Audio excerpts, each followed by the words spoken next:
Chief minister KCR से दिल्ली के chief minister Arvind Kejriwal की मुलाकात। मरकजी हुकूमत के खिलाफ जारी लड़ाई में मुकम्मल साथ देने केसीआर का ऐलान। दिल्ली के चीफ मिनिस्टर अरविंद केजरीवाल ने पंजाब के चीफ मिनिस्टर भगवत सिंह मान के साथ मिलकर आज हैदराबाद का दौरा किया। बादे अज़ा उन्होंने प्रगति भवन में तेलंगाना के चीफ मिनिस्टर केसीआर से मुलाकात की। इस मुलाकात के दौरान अरविंद केजरीवाल ने मरकजी हुकूमत की जानिब से जारी करदा ऑर्डिनेंस के खिलाफ उनकी तहरीर को मदद करने की दरख्वास्त की। उस ऑर्डिनेंस के तहत सरकारी मुलाजिमीन के तबादले और तरक्कियां देने का इख्तियार मरकज को हासिल है। चीफ मिनिस्टर केसीआर ने इस मौके पर अरविंद केजरीवाल को यकीन दिया कि मरकजी हुकूमत के खिलाफ जारी उनकी लड़ाई में वो मुकम्मल साथ देंगे। बादे अज़ां चीफ मिनिस्टर केसीआर ने दोनों चीफ मिनिस्टर्स के एजाज में लंच का एहतमाम किया और तीनों ने मिलकर प्रेस कॉन्फ्रेंस से खिताब किया। तेलंगाना के चीफ मिनिस्टर केसीआर ने वजीर आजम नरेंद्र मोदी से दिल्ली में मरकज की तरफ से लाए गए ऑर्डिनेंस को फौरी वापस लेने का मुतालबा किया। उन्होंने वाज़ेह किया कि उनकी पार्टी ऑर्डिनेंस के खिलाफ लोकसभा और राज्यसभा में आवाज बुलंद करेगी। उन्होंने इल्जाम लगाया कि मरकज अपनी मर्जी के मुताबिक काम कर रहा है, दिल्ली में बेहतरीन स्कीमें नाफिज की जा रही है। उन्होंने कहा कि उन्हें मरकज में बीजेपी की हुकूमत के दौरान इमरजेंसी के दिन याद आ रहे हैं। चीफ मिनिस्टर केसीआर ने दिल्ली के चीफ मिनिस्टर अरविंद केजरीवाल और पंजाब के chief minister M Bhagwat Singh मान के साथ प्रगति भवन में प्रेस कॉन्फ्रेंस से खिताब किया। चीफ मिनिस्टर केसीआर ने कहा कि बीजेपी ने आम आदमी पार्टी को दिल्ली में मेयर की सीट हासिल करने से रोकने के लिए बहुत सी साजिशें की हैं। उन पर इल्जाम लगाया कि उन्होंने गैर कानूनी तौर पर दिल्ली के मेयर की सीट पर कब्जा करने की कोशिश की थी। उन्होंने कहा कि बीजेपी लेफ्टिनेंट गवर्नर को दिल्ली में लाकर रियासती हुकूमत को परेशान कर रही है। केसीआर ने कहा कि जमहूरी तौर पर मुंतखब रियासती हुकूमतों को धमकाया जा रहा है और उन्हें काम करने नहीं दिया जा रहा है।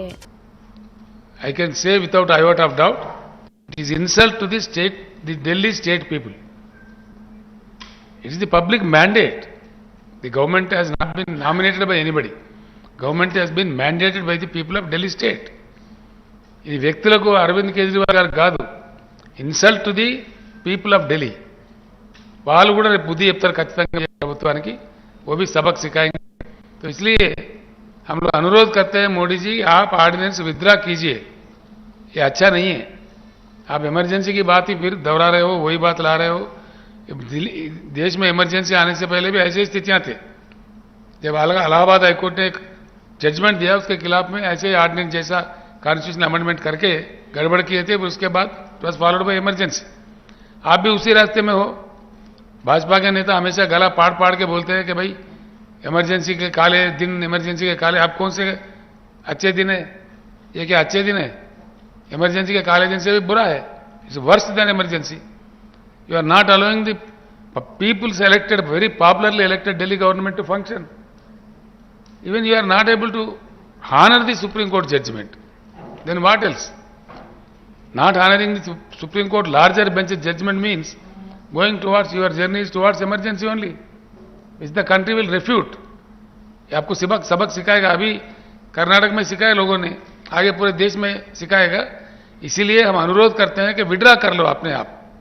जैसा आप किसानों का कानून, भूमि अध्यादेश का कानून, वो सारा विड्रा कर लिए थे. आप तो माफी के सौदागर हो, तो इसीलिए बेटर है अपने आप में विड्रा करो. आपने जो जंग छेड़ा है, बिल्कुल गलत जंग छोड़ा है. इसीलिए हम आपके साथ ही है, राजनीति में आपके समकालीन साथी है. इसलिए सुझाव भी देते हैं, अच्छा नहीं है आपके लिए, ना ही लोकतंत्र के लिए, ना देश के लिए, ना आपके लिए, किसी के लिए भी अच्छा नहीं है. बेटर है the prime minister and the government in centre today shall withdraw the ordinance without any further loss of time. Otherwise we will unitedly fight. I think the whole system will support Sri Kejriwal ji, because it is a question of the existence of the democratic system in the country. It is a threat to the democracy. It is a challenge to the democracy, which is not supposed to be in a big country like India. It cannot be tolerated.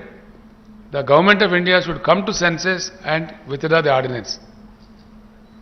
Rao साहब का हमारी पूरी team की तरफ से बहुत बहुत शुक्रिया अदा करना चाहता हूं कि उन्होंने हमें हमारे साथ टाइम निकाल के मुलाकात की और इतना प्यार और सम्मान हम लोगों को दिया. I am all of us are very very very grateful to him.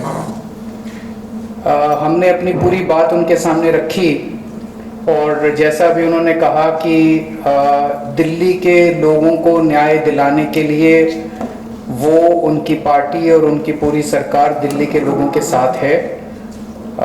ये बात केवल दिल्ली की नहीं है, ये बात देश के जनतंत्र को बचाने की है। जो अध्यादेश पारित किया गया है वो देश के जनतंत्र के खिलाफ है, संविधान के खिलाफ है।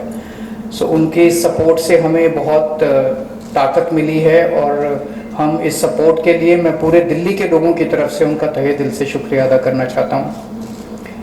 हमारी सरकार दिल्ली में पहली बार जब 2015 में बनी थी, फरवरी 2015 में दिल्ली में हमारी सरकार बनी थी। फरवरी 2015 में सरकार बनी और 23 मई को मात्र 3 महीने के बाद मोदी सरकार ने एक नोटिफिकेशन लाके हमारी सारी पावर छीन ली 3 महीने में। तो अब ब्यूरोक्रेसी के ऊपर हमारे से पहले शीला दीक्षित जी की सरकार थी। शीला दीक्षित जी का पूरा कंट्रोल था ब्यूरोक्रेसी के ऊपर, transfer, posting, disciplinary action, creation of new posts. So जितने सर्विस रिलेटेड मैटर्स हैं शीला दीक्षित जी का पूरा कंट्रोल था। हमारी सरकार आने के बाद 23 मई 2015 को उन्होंने नोटिफिकेशन ला के ये सारी पावर छीन ली। तो as a chief minister of Delhi I can not even transfer post, education secretary, health secretary, deputy secretary, मैं कुछ नहीं कर सकता। वो सारी पावर छीनने के बाद 8 साल तक दिल्ली के लोगों को उन्होंने अपंग करके रखा। हम दिल्ली के लोग 8 साल तक कोर्ट दर court, high court, supreme court लड़ते रहे। 8 साल की हमारी लड़ाई के बाद 11 मई को अभी पिछले कुछ दिन पहले सुप्रीम कोर्ट की संविधान कॉन्स्टिट्यूशन बेंच ने 5 जजों ने मिलकर 5-0 से दिल्ली के लोगों के हक में फैसला दिया। 8 साल की लड़ाई के बाद दिल्ली के लोगों को न्याय मिला कि उनकी चुनी हुई सरकार को काम करने का अधिकार मिला। हमें 8 साल लग गए उस नोटिफिकेशन को कैंसिल कराने में और न्याय लेने में। उसके 8 दिन के अंदर 11 मई को ऑर्डर आया सुप्रीम कोर्ट का। 19 मई को मोदी सरकार ने ऑर्डिनेंस लाके सुप्रीम कोर्ट के ऑर्डर को निरस्त कर दिया, पलट दिया। पूरे देश भर में लोग कह रहे हैं कि जिस देश का प्रधानमंत्री सुप्रीम कोर्ट को नहीं मानता, सुप्रीम कोर्ट के आदेश को नहीं मानता, फिर न्याय लेने के लिए लोग कहां जाएंगे? अगर देश का प्रधानमंत्री कहता है कि मैं सुप्रीम कोर्ट के आदेश को नहीं मानता और कानून लाके वो आदेश को पलट देता है, तो फिर तो न्याय के लिए कोई जगह नहीं बच जाती है। कहां जाएंगे फिर लोग न्याय लेने के लिए? फिर तो कोई अंतिम चीज ही नहीं है। वो प्रधानमंत्री जी कहते हैं मैं नहीं मानता सुप्रीम कोर्ट को, ऐसे देश कैसे चलेगा? ये तो बिल्कुल गलत है। अब ये अध्यादेश लाके वापस सारी पावर छीन ली। तो एक तरह से जैसे अभी राव साहब ने बिल्कुल सही बोला, ये अध्यादेश दिल्ली के लोगों का अपमान है, घोर अपमान है। एक तरह से प्रधानमंत्री जी ये कह रहे हैं कि तुम जो मर्जी सरकार चुनो, मैं उसको काम नहीं करने दूंगा। तो दिल्ली के लोगों को चैलेंज कर रहे हैं प्रधानमंत्री मोदी जी कि मैं तुम जो मर्जी सरकार चुनोगे मैं काम नहीं करने दूंगा। और ये बात केवल दिल्ली के लोगों की नहीं है, पूरे देश में हम लोग देख रहे हैं कि अगर किसी राज्य के अंदर लोग नॉन बीजेपी गवर्नमेंट बना देते हैं तो उसको काम नहीं करने देते। या तो 3 तरीके अपनाते हैं, या तो वहां पे एमएलए खरीद लेते हैं दूसरी पार्टी के, सरकार गिरा देते हैं। कितना हमने देखा, कितनी जगह पे देखा, एमएलए खरीद के सरकार गिरा देते हैं। या एमएलए तोड़ लेते हैं, ईडी भेज के, सीबीआई भेज के, डरा के एमएलए तोड़ लेते हैं, सरकार गिरा देते हैं। या फिर ऑर्डिनेंस ले आते हैं गवर्नर के जरिए, गवर्नर का गलत इस्तेमाल करके सरकार को तंग करते हैं। जैसे आप लोगों के गवर्नर आपके बिल नहीं पास होने देते, काम नहीं करने देते उन लोगों को। तो इस तरह से मैसेज ये है कि अगर कोई भी राज्य के लोग नॉन बीजेपी सरकार बनाएंगे तो हम उसको काम नहीं करने देंगे, सरकार तोड़ देंगे। ऐसे देश नहीं चल सकता। ये तो बहुत खतरनाक स्थिति है पूरे देश के सामने।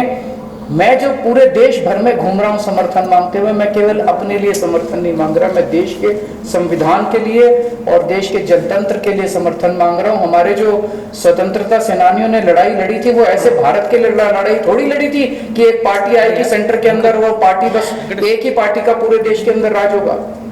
जिस तरह से आज इन्होंने माहौल बनाया हुआ, फिर तो एक प्रधानमंत्री और 31 गवर्नर बस वो चला लें इस देश को। फिर मुख्यमंत्री बनाने की क्या जरूरत है? फिर चुनाव लड़ने की करने की क्या जरूरत है? फिर तो ये तानाशाही होगी।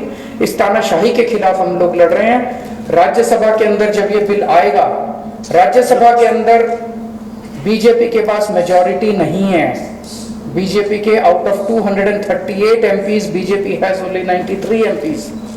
बीजेपी के पास मेजॉरिटी नहीं है। मैं फिर से शुक्रिया अदा करता हूं राव साहब का।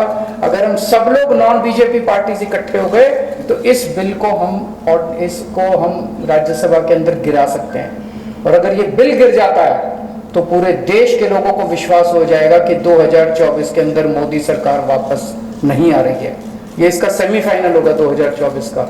ये कॉन्फिडेंस देगा पूरे देश के लोगों को कि मोदी जी को हराया जा सकता है। तो ये जनतंत्र को बचाने की लड़ाई है, देश की आजादी को बचाने की लड़ाई है। मुख्यमंत्री तेलंगाना के चंद्रशेखर राव जी का बहुत बहुत आभार व्यक्त करता हूँ कि उन्होंने हमें यहाँ बुला के घर पे मान सम्मान दिया, इज्जत दी। आम आदमी पार्टी के नेशनल कन्वीनर और दिल्ली के मुख्यमंत्री अरविंद जी और हमारे राज्यसभा के 2 सांसद संजय सिंह जी और राघव चड्ढा जी, जैसा कि राव साहब ने, अरविंद केजरीवाल साहब ने बता ही दिया कि देश के लोकतंत्र को बचाने की लड़ाई हम लड़ रहे हैं। एलजी जो है वो सिलेक्टेड है और दिल्ली की गवर्नमेंट इलेक्टेड है। तो डेमोक्रेसी में इलेक्टेड जो लोग हैं वो फैसले लेते हैं, ना कि सिलेक्टेड। तो दिल्ली का तो पहले से ही ये कर रहे हैं, पूर्ण राज्य का दर्जा नहीं है, लेकिन फुल स्टेट्स को भी तंग किया जा रहा है। हमने पंजाब में 92 सीट्स जीती आउट ऑफ 117। इतना बड़ा मैंडेट है।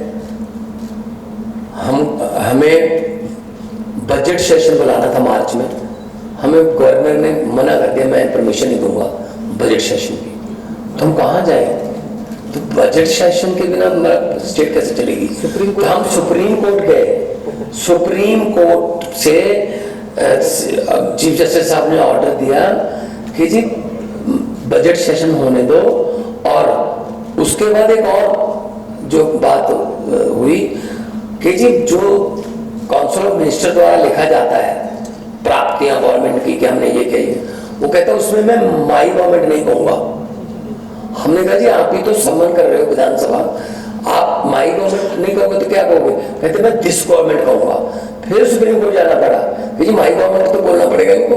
तब जाकर उन्होंने, सुप्रीम कोर्ट ने कहा कि you have to read it word by word, you can not change. जैसे तमिलनाडु में कर लिया था, स्टालिन जी के पास जो उन्होंने लिख के दिया था वो और था, गवर्नर को